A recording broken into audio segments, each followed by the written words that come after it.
최근 미국의 긴축 정책으로 인해서 주식은 폭락을 거듭하고 있고 부동산의 경우도 가격이 점차 하락하는 모습을 보이고 있는데요.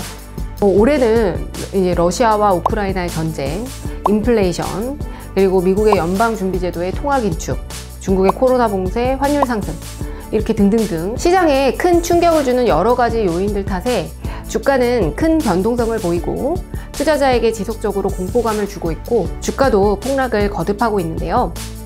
최근 기사에 따르면 부동산의 경우에도 가격이 점차 하락하는 추세로 접어든 것 같습니다. 개인적으로는 떨어진 주가와 부동산을 보면서 한숨을 쉬고 계실 수도 있지만 한숨 대신 또 세금 측면에서는 이걸 잘 활용해 보시면 어떨까 해서 오늘 영상을 준비해 봤습니다. 국세청 자료에 따르면 지난해 미성년자에게 증여한 자산가액이 2조 3천억 원대로 이 중 부동산 자산이 9천억 원에 달하는 것으로 나타났습니다. 증여재산 유형 가운데 가장 큰 부분을 차지하는 것은 역시나 뭐니 해도 부동산이었네요. 부동산 다음으로 금융자산, 주식 등 유가증권 순으로 가액이 많았다고 합니다. 세금 트렌드 자체가 부동산 보유 관련 세금이 증가하다 보니 양도보다는 어차피 자녀에게 줄 거 미리 주자 라는 취지로 증여가 대폭 증가했습니다. 저한테 항상 질문하시는 것들 중에 하나가 언제 자녀한테 주는 게 맞을까요? 증여의 적기는 언제인가요? 이렇게 말씀을 하시는데요. 저는 항상 지금이 적기다 이렇게 말씀을 드리곤 합니다.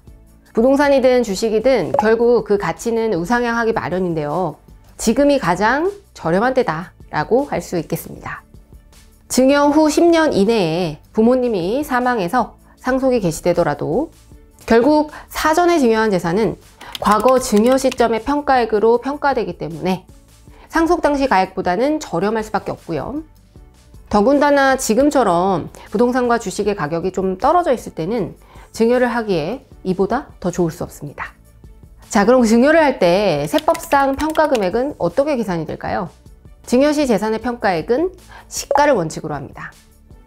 시가에는 증여일 전 6개월부터 증여 후 3개월 이내의 기간에 매매가액, 감정가액, 수용가액, 경매 또는 공매가액이 포함되고요.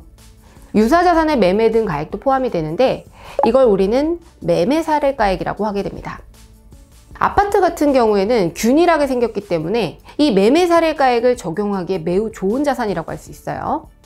최근 거래가액이 지속적으로 하락하는 추세고 평가기간 이내에 내가 보유한 아파트와 비슷한 평형의 아파트가 굉장히 저렴한 가격으로 판매된 이력이 있다면 그 가액을 증여가액으로 인정받을 수 있기 때문에 증여세를 줄일 수 있는 절호의 기회로 삼으시면 되겠습니다. 그러나 부동산 중 아파트처럼 이렇게 매매 사례가 등 시가가 있는 물건도 있지만 토지나 다세대 주택, 다가구 상가주택, 꼬마빌딩 이런 것들은 시가가 없는 경우가 많이 있죠.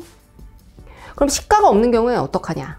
이때는 보충적 평가 방법을 적용하게 되는데 토지는 국토부에서 고시하는 개별 공시지가로 평가를 하고요.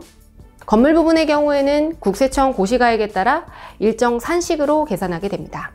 주택의 경우 개별 주택 가격 혹은 공동주택 가격을 적용하고 오피스텔 및 상업용 건물의 경우에는 국세청장 일괄 고시가액에 따릅니다. 임대차 계약이 있는 경우에는 앞서 말씀드린 가액과 임대보증금의 1년간 임대료를 12%로 나눈 금액의 합계액과 비교해서 큰 금액으로 평가하게 됩니다. 주식과 비트코인은 어떻게 평가를 할까요? 유가증권 시장에 상장된 주식을 증여하는 경우에는 증여일 전후 2개월간의 주식의 종가 평균액으로 증여가액을 설정합니다. 비트코인 같은 가상자산은 증여일 전후 1개월간 일평균가액의 평균가액으로 평가합니다. 요즘 주식시장과 이제 코인시장 모두 엄청난 폭락을 해서 난리죠. 시가가 이렇게 하락한 시점이 낮은 시가로 증여를 할 수 있는 증여의 적기라고 할 수 있습니다. 자산가분들은 서두르셔야 될 것 같아요. 특히 부동산의 경우에는 내년에 바뀌는 세법도 눈여겨보셔야 될 것 같은데요. 내년에는 증여 관련해서 세제 개편이 있을 예정이기 때문입니다. 현행 세법상 배우자나 자녀에게 부동산을 증여할 때 시세보다 60에서 70% 수준에 해당되는 이 공시가격을 기준으로 취득세를 매기고 있습니다. 그러나 내년 증여분부터는 시가로 인정되는 가액, 즉 시가를 기준으로 취득세가 산정되기 때문에 내년부터는 증여를 할 때 세부담이 늘어나게 됩니다. 그렇기 때문에 올해가 증여를 해야 되는 가장 좋은 시기라고 생각이 되고요. 예를 들어 수도권 조정 대상 지역 내에 공시가 8억 원, 시가 10억 원의 주택을 자녀에게 증여한다 라고 가정할 때 취득세율이 12.4%이기 때문에 올해 증여를 하면 취득세는 9,920만 원이지만 내년에는 1억 2,400만 원이 됩니다. 약 2,400만 원의 세부담이 늘어나게 되는 것이죠. 결론은 올해가 바로 증여를 하기에 가장 좋은 때라는 것이고요. 올해도 아직 한 3개월 정도 시간이 남아있으니까 현명한 의사결정을 하셨으면 좋겠습니다. 향후 부동산 관련한 규제나 세금 부분은 또 계속해서 늘어날 수밖에 없거든요. 그래서 이런 상황들을 잘 고려하셨으면 좋겠습니다. 구독과 좋아요, 알림 설정은 필수인 거 아시죠? 그럼 안녕!